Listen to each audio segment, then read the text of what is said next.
Existe um homem no Brasil que não foi eleito por ninguém, que não pode ser demitido por presidente algum. Um homem que não teve qualquer mandato eletivo, que julga e que, ao julgar, governa como nenhum outro. Esse homem é Gilmar Ferreira Mendes, ministro do Supremo Tribunal Federal há mais de 2 décadas, decano da Corte e provavelmente o indivíduo que acumulou mais poder na história recente da República Brasileira. Essa é a história de como um filho de diamantino no interior do Mato Grosso transformou uma cadeira de juiz constitucional no principal ponto de encontro do poder do país, acima de presidentes, do Congresso e de qualquer outro cargo. E se você entender de verdade como isso aconteceu, provavelmente vai compreender muita coisa sobre como o nosso país realmente funciona.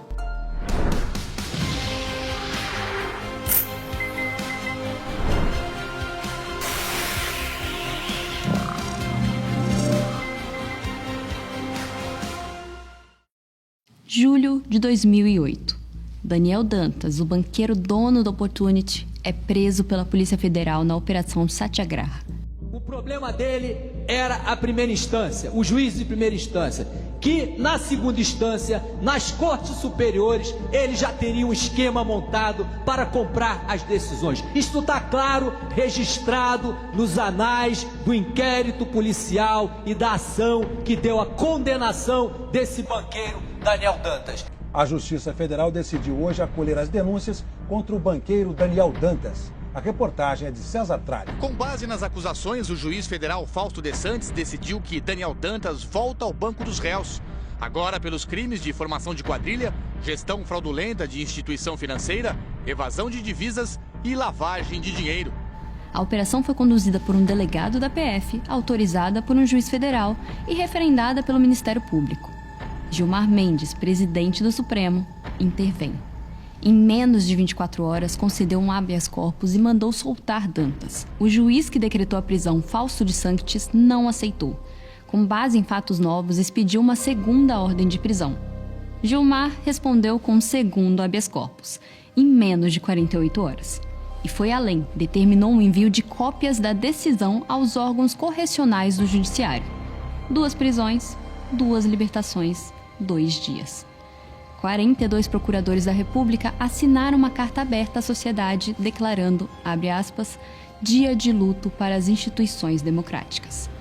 A mensagem não podia ser mais cristalina. Quem desafia o topo, cai. E caiu. O delegado Protógenes Queiroz, que conduziu a Satyagraha, foi investigado, condenado e expulso da Polícia Federal. O juiz de Santos foi submetido a procedimentos disciplinares. A operação foi desidratada na justiça, as provas viraram pó. E Gilmar? Gilmar saiu mais forte. Pouco tempo depois da controvérsia sobre a prisão de Dantas, aprovou a súmula vinculante número 11, que restringiu o uso de algemas em todo o país. O caso não foi um episódio isolado. Como alguém consegue chegar nessa posição? Toda estrutura de poder duradoura tem uma base. No caso de Gilmar, essa base fica em Diamantino, uma cidade de 22 mil habitantes encravada no Mato Grosso. Gilmar não veio de uma família qualquer. O pai dele, Francisco Ferreira Mendes, foi prefeito de Diamantina durante a ditadura. Antes dele, o avô, Mário Ferreira Mendes, ocupou o mesmo cargo. O bisavô foi presidente do Tribunal da Justiça do Mato Grosso. O pai do bisavô era coronel, assim como o avô do bisavô. 2 tios de Gilmar foram desembargadores do Judiciário mato-grossense. Outro tio foi procurador do Estado. Gilmar também tem primos que são juízes. O irmão, Chico Mendes, se elegeu prefeito de Diamantino 3 vezes e declarou ao TSE um patrimônio de 56 milhões de reais. A família fornece gado para a JBS, a maior processadora de carne do mundo. Nada disso é ilegal. Mas Gilmar definitivamente não é um self-made man. Gilmar é um produto de uma linhagem tipicamente brasileira que mistura terra, gado, política e administração pública há gerações. Alguns chamariam de coronelismo com diploma de doutor. Uma espécie de patriarcalismo do Brasil profundo. Mas fazendeiro de Mato Grosso não chega ao Supremo só com terra e gado. Para isso, Gilmar precisou de outra coisa. Precisou de credencial intelectual. E conseguiu. Gilmar cursou Direito na Universidade de Brasília. Ainda estudante, passou no concurso para o Itamaraty e foi servir em Bonn, na Alemanha. E esse período foi decisivo na vida dele. Gilmar teve o primeiro contato com a tradição jurídica alemã, um dos pilares do constitucionalismo moderno. Depois voltou para o Brasil, fez mestrado na UNB e então mestrado e doutorado na Universidade de Münster, com distinção magna cum laude. A tese comparou o controle da constitucionalidade nos tribunais de Brasil e Alemanha. Mas Gilmar não voltou da Alemanha só com um diploma. Ele voltou com uma ideia política vestida de doutrina jurídica, a de que o judiciário brasileiro precisava concentrar mais poder, não o judiciário como um todo, o topo do judiciário, o Supremo Tribunal Federal. Antes de chegar ao STF, Gilmar já circulava pelo poder. Passou em primeiro lugar no concurso para procurador da República, trabalhou no Ministério da Justiça, participou da formulação de projetos de lei e em 2000 virou advogado-geral da União nomeado por FHC. Nessa função, Gilmar ajudou a expandir os instrumentos que permitem ao STF decidir diretamente sobre a validade de leis e atos do governo, sem esperar que casos concretos subam pela via recursal. Defendeu que as decisões do Supremo tivessem efeito vinculante. Trabalhou para que o tribunal deixasse de ser uma mera corte de recursos e se tornasse o centro permanente de arbitragem da política brasileira. Quando a FHC o indicou para o Supremo, em 2002, Gilmar não entrou em um tribunal pronto. Ele entrou no tribunal que ele mesmo ajudou a projetar. Você deve estar se perguntando, ok, mas e os outros ministros, por que o Gilmar é diferente? Porque Gilmar é a soma de 4 coisas que nenhum outro ministro do STF reúne ao mesmo tempo. A primeira é longevidade. Gilmar está no tribunal há 24 anos. Nenhum outro ministro chega perto. Tempo no STF não é só acúmulo de anos, é acúmulo de relações, de precedentes, de domínio sobre como o tribunal funciona por dentro. Desde 2002, Gilmar foi vice-presidente do STF, presidente do STF e do CNJ ao mesmo tempo e presidente do TSE 2 vezes. A segunda é a adaptação ideológica. Gilmar não pertence a um campo e por isso se tornou indispensável a todos os campos. Nomeado por FHC, foi chamado de tucano. Foi próximo de Temer. Adotou o pragmatismo com Bolsonaro, que chegou a ir a Diamantino apoiar o irmão dele nas eleições. E declarou à imprensa portuguesa que Lula estava fazendo, abre aspas, um excelente governo. O padrão é o mesmo. Cada governo que se estabelece descobre que precisa mais de Gilmar do que Gilmar precisa do governo. Porque Gilmar pode travar uma agenda legislativa, libertar um aliado, enterrar uma investigação inconveniente ou dar respaldo jurídico a uma medida controversa.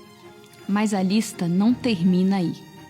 A terceira coisa que torna Gilmar diferente é o trânsito entre as elites que ele consegue trafegar. Gilmar abraça banqueiros num dia e sindicalistas no outro. É padrinho de casamento de empresários e conselheiro informal de presidentes de partidos adversários. Essa capacidade de circular entre mundos que normalmente não dialogam não é comum e extremamente valiosa em Brasília. Por fim, e talvez a mais importante, Gilmar conseguiu construir uma infraestrutura de poder fora da mais alta corte do país. E por isso não depende apenas do cargo. Mas antes de falar sobre essa infraestrutura, eu preciso te mostrar o que ele fez com essa cadeira nos anos seguintes ao caso Daniel Dantas. Porque esse episódio definitivamente não foi uma exceção. Vamos relembrar alguns exemplos. Em 2017, Gilmar soltou Eike Batista, preso pelo pagamento de supostas propinas ao governador Sérgio Cabral. O ministro Gilmar Mendes, do Supremo Tribunal Federal, mandou soltar o empresário Eike Batista. No mesmo período, em poucos meses, soltou Jacó Barata Filho, o rei dos ônibus do Rio, 3 vezes. Detalhe, Gilmar era padrinho de casamento da filha de Barata e mesmo assim não se declarou impedido. Em depoimento à Justiça Federal, o empresário Jacó Barata Filho, conhecido como o rei dos ônibus no Rio de Janeiro, reconheceu que pagou propina a políticos do Estado por pelo menos 20 anos. O que está contrariando nos bastidores os procuradores da Lava Jato aqui no Rio são os laços, Joel, que unem Jacó Barata Filho e o ministro Gilmar Mendes. Gilmar Mendes foi padrinho de casamento da filha de Jacó Barata Filho. A esposa de Gilmar Mendes trabalha no escritório de direito que está representando os sindicatos patronais de ônibus, as empresas de ônibus, os empresários de ônibus nas ações da Operação Ponto Final. O bilionário André Esteves, do BTG Pactual, também recebeu múltiplas decisões favoráveis. Gilmar chegou a dizer que a prisão dele foi, abre aspas, um caso clássico de um grotesco erro judiciário perpetrado pelo Supremo. Eu, inclusive, nessa sanha punitiva. Em 2018, Gilmar mandou soltar 21 presos da Lava Jato no Rio em 30 dias. Anos antes, concedeu habeas corpus ao médico Roger Abdelmaci, condenado a 278 anos por 53 estupros contra pacientes. Abdelmaci fugiu para o Paraguai e ficou foragido por 3 anos. Quando uma apresentadora criticou a decisão, Gilmar a processou e ganhou. A relação com os mais ricos parece simbiótica. O caso mais recente é o do Banco Master. Daniel Vorcaro, dono do banco, gastou milhões de reais levando autoridades a eventos em Londres, Nova York e Lisboa. Pelo menos 4 ministros do STF usaram aviões ligados a ele. Quando a CPI do Senado aprovou a quebra de sigilo de uma empresa ligada à Toffoli no caso Master, Gilmar anulou a medida monocraticamente, 2 vezes. Gilmar voou de Diamantino a Brasília na volta da posse do irmão como prefeito, num Phenom 300 da Embraer operado por uma empresa da qual Vorcaro era sócio. O ministro disse que aceitou uma carona do empresário Marcos Molina, dono da Marfrig, e que não sabia da ligação do avião com Vorcaro. É fácil e tentador olhar para tudo isso e reduzir Gilmar Mendes a um operador cínico do direito brasileiro. Mas grandes personagens não agem apenas por interesse. Agem por uma visão de mundo que justifica a própria manutenção do poder. Gilmar se enxerga como um civilizador, um freio contra o punitivismo brasileiro, um defensor das garantias constitucionais num país com tradição autoritária e vocação para linchamento. Ele se vê como a última linha de defesa da ordem jurídica contra o populismo penal. E essa visão não é inteiramente absurda. O sistema penal brasileiro é mesmo brutal. A cultura de primeiro prender e depois investigar é parte da nossa história. E Gilmar, com a formação alemã que recebeu, conhece de perto sistemas onde as garantias individuais são realmente levadas a sério. O problema é que essa visão funciona ao mesmo tempo como um escudo moral e uma justificativa conveniente.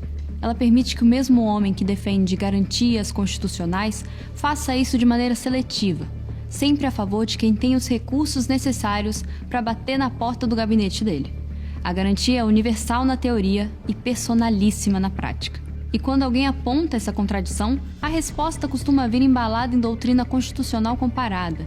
E quem critica é rapidamente rotulado como bárbaro, inquisidor, populista. Esse é o truque mais elegante de Gilmar Mendes. Ele transformou o vocabulário da proteção de direitos no vocabulário da proteção de poderosos. E fez isso de um jeito que discordar dele virou sinônimo de golpismo. Agora, como exatamente ele faz isso tudo na prática? Através de 3 ferramentas que, em tese, qualquer ministro do STF tem, mas que Gilmar usa como ninguém. A primeira é a decisão monocrática, uma decisão individual, de um ministro só, sem passar pelo plenário. Para ter noção, no ano passado, 80% das decisões do STF foram monocráticas. E elas são resistentes. Em 5 anos, só 4 das 202 decisões monocráticas do período foram revertidas pelo colegiado, uma taxa de confirmação de 98%. Na prática, a decisão de um ministro tem o mesmo peso que a do tribunal inteiro. No total, Gilmar concedeu 620 habeas corpus monocráticos em uma década, quase 60% mais que o segundo colocado. Só em 2019 foram 250, quase 1/3 de todos os HCs individuais do tribunal. A segunda é o pedido de vista. Quando o ministro pede vista, ele trava o julgamento. Até 2023, ele podia reter o processo por quanto tempo quisesse. Desde então, há um prazo regimental de 90 dias. Até o fim do ano passado, Gilmar acumulava 46 pedidos de vista, mais que qualquer outro ministro do STF. Vou dar um exemplo de como isso funcionava. Em 2014, quando a maioria do plenário já formava para proibir doações de empresas nas campanhas políticas, Gilmar pediu vista e só devolveu em 2015. Na prática, as doações continuaram legais para a eleição daquele ano. Foi Gilmar quem decidiu isso, mesmo a contragosto do plenário. A terceira é o controle de pauta. Quem decide quando um caso vai a julgamento pode ditar o ritmo da política nacional. Essas 3 ferramentas, combinadas com a longevidade e a rede de relações que nenhum outro membro do judiciário possui, fazem de Gilmar a personificação extrema de poder concentrado no Supremo. É verdade que o estilo de Gilmar não agrada a todo mundo. Isso é o que Luiz Roberto Barroso já disse a ele ao vivo no plenário. Me deixa de fora desse seu mau sentimento. Você é uma pessoa horrível. Uma mistura do mal com atraso e pitadas de psicopatia. Isso não tem nada a ver com o que está sendo julgado. É um absurdo, Vossa Excelência, aqui fazer um comício cheio de ofensas, grosserias. Vossa Excelência não consegue articular um argumento, fica procurando. Já ofendeu a presidente, já ofendeu o ministro Fux, agora chegou a mim. A vida para Vossa Excelência é ofender as pessoas. Não tem nenhuma ideia. Não tem nenhuma ideia. Nenhuma. Só ofende as pessoas. Ofende as pessoas. Qual é a sua ideia? Qual é a sua proposta? Nenhuma. É bilis, ódio, mau sentimento, mal secreto. É uma coisa horrível. Vossa Excelência nos envergonha. Vossa Excelência é uma desonra para o tribunal. Uma desonra para todos nós.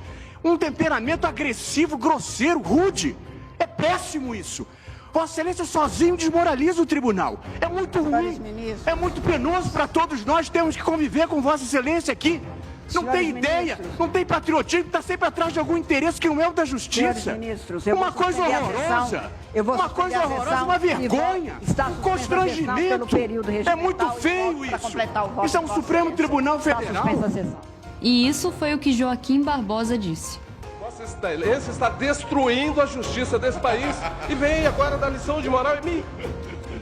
Saia à rua, ministro Gilmar. Saia à rua. Ministro Joaquim, nós já superamos essa discussão com o meu pedido de vista. Não tem, Vossa Excelência não tem condições não tem nenhuma condição. Eu estou na rua, ministro Joaquim. Vossa Excelência não está, não. Vossa Excelência não está na rua, não. Vossa Excelência está na mídia, destruindo a credibilidade do judiciário brasileiro. É isso. Vossa Excelência, quando se dirige a mim, Vossa Excelência não está falando com seus capangas do Mato Grosso, ministro Gilmar. Respeite. O ex-procurador-geral Rodrigo Janot confessou ter entrado armado no STF com a intenção de assassiná-lo. Janot detalhou o momento em que entrou no Supremo Tribunal Federal com uma arma. Em entrevista à revista Veja, ele revelou que a intenção era matar Gilmar Mendes e depois cometer suicídio. Mas o poder de Gilmar não para na toga. E para entender até onde ele vai, nós precisamos falar desse negócio aqui. Nós precisamos falar do Instituto Brasiliense de Direito Público. Em 98, Gilmar cofundou o IDP junto com Paulo Gustavo Gonet Branco e Inocêncio Mártires Coelho. As aulas começaram na casa de Inocêncio, no Lago Sul, numa única sala. O capital inicial era um pouco mais de R$1 milhão. Inocêncio saiu depois de desentendimentos e vendeu a parte dele a Gilmar por 8 milhões em 2012. Paulo Gonet vendeu a parte dele em 2017 para o filho de Gilmar, Francisco, por 12 milhões. O que avaliava o Instituto em quase 28 milhões. Desde então, o IDP é uma empresa familiar. Em 2023, Gilmar criou a holding Roxel Participações, com capital de quase 10 milhões de reais, reunindo 2 filhos como sócios. O IDP cresceu de cursinho para conglomerado educacional. Campus na Asa Sul, campus na Asa Norte, sede na Faria Lima, graduação, pós, mestrado e doutorado. Por um tempo, 5 dos 10 colegas de Gilmar no Supremo davam aula no IDP. Metade da corte. Mas o IDP não é só um negócio. É uma fábrica de elite jurídica e política. Passar pelo IDP, como professor, como aluno, como palestrante, é entrar num circuito de prestígio e de contatos. Juízes, procuradores, advogados de grandes bancas, reguladores, assessores de gabinete, todos circulam pelo mesmo espaço. E nesse espaço, a proximidade entre quem julga, quem advoga, quem regula e quem governa não é escândalo, é rotina. Essa normalização é talvez o produto mais poderoso do IDP. A criação de um ambiente em que os conflitos de interesse parecem naturais, em que a promiscuidade entre poderes é apresentada como sofisticação acadêmica, em que a linha entre doutrina e lobby desaparece. E quando a gente olha quem financia esse lugar, tudo isso se torna evidente. Uma reportagem da Cruzoé revelou que entre 2011 e 2016, 23 empresas e entidades patrocinaram o IDP com mais de 7 milhões de reais. Muitas eram patrocinadoras ocultas, pagavam sem que seus nomes aparecessem em qualquer material de divulgação. A Souza Cruz, fabricante de cigarros, colocou mais de 2 milhões com uma cláusula de confidencialidade. A JF, dona da JBS, contribuiu com outros 2 milhões. O Google deu 200 mil para um centro de estudos que foi o único projeto da empresa no mundo sem ter a marca exibida. Desde 2016, pelo menos 300 processos dessas empresas passaram pelo gabinete de Gilmar. O o Bradesco foi além do patrocínio. Em 2017, concedeu ao IDP um empréstimo de 26 milhões de reais a uma taxa de 11,35% ao ano, condição que o próprio banco não oferecia em 99,92% dos casos. Foi no dia que esse empréstimo foi liberado que o filho de Gilmar comprou a parte do sócio Paulo Gonet por 12 milhões. A Constituição permite a magistrados apenas uma atividade fora do cargo, o magistério. Gilmar transformou essa exceção num conglomerado que fatura milhões, recebe dinheiro de empresas que ele mesmo julga e emprega colegas de tribunal. Não existe nada remotamente parecido em outra democracia do mundo. E o que aconteceu quando a imprensa tentou expor isso? A Carta Capital publicou uma capa em 2008, o empresário Gilmar, acusando o Instituto de tráfico de influência. O IDP processou a revista. Perdeu em primeira instância, perdeu em segunda instância, mas quando o caso chegou ao STJ, a decisão foi revertida. A Carta Capital foi condenada a pagar 90 mil reais. Um dos ministros que votou na condenação era professor do próprio IDP. Do IDP nasceu outra coisa, o Fórum Jurídico de Lisboa, organizado em parceria com a FGV e a Universidade de Lisboa. O fórum começou como um evento acadêmico, mas hoje é bem mais do que isso. Você provavelmente o conhece como Gilmar Palusa. Agora nós temos que chamar de Fórum Internacional de Lisboa, mas se quiserem podem continuar chamando de Gilmar Palusa. Todo ano, no verão europeu, a cúpula do poder brasileiro migra para Lisboa. Na edição do ano passado, estavam presentes ministros do STF, do STJ, do TCU, o Procurador-Geral da República, o presidente da Câmara, governadores e ministros do governo Lula. Do outro lado da mesa estavam executivos de dezenas de empresas e entidades privadas, muitas com processos bilionários no Supremo. O BTG Pactual levou 5 representantes e organizou um jantar reservado num restaurante de luxo. A JBS também estava no evento. Além disso, estavam iFood, Vale, Meta e Bradesco. A associação que reúne Google, Amazon e TikTok promoveu um almoço privado. Muitos desses encontros não apareceram nas agendas oficiais dos ministros.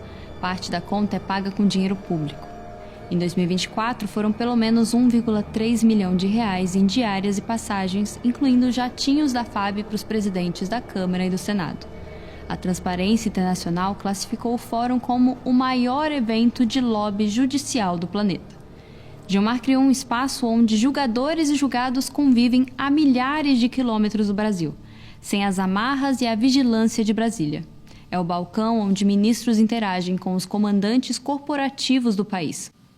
Com o Gilmar Palusa, muitas decisões da corte se tornam, como disse alguém, um mero reflexo daquilo que já foi pacificado em jantares na orla do Tejo. Há ainda outra engrenagem na máquina de poder de Gilmar, a vida conjugal. Guiomar Feitosa Mendes, de quem Gilmar se separou em novembro depois de 18 anos de casamento, virou sócia do escritório Sérgio Bermudes Advogados, talvez o mais poderoso do país. O escritório já chegou a ter 42 mil causas em andamento e atendeu clientes como Vale, Bradesco, Odebrecht, Queiroz Galvão e Itaipu, praticamente todos com processos no STF.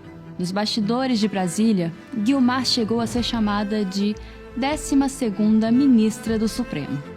O conflito é flagrante. Eike Batista pagou 6 milhões ao Bermudes em causas cíveis.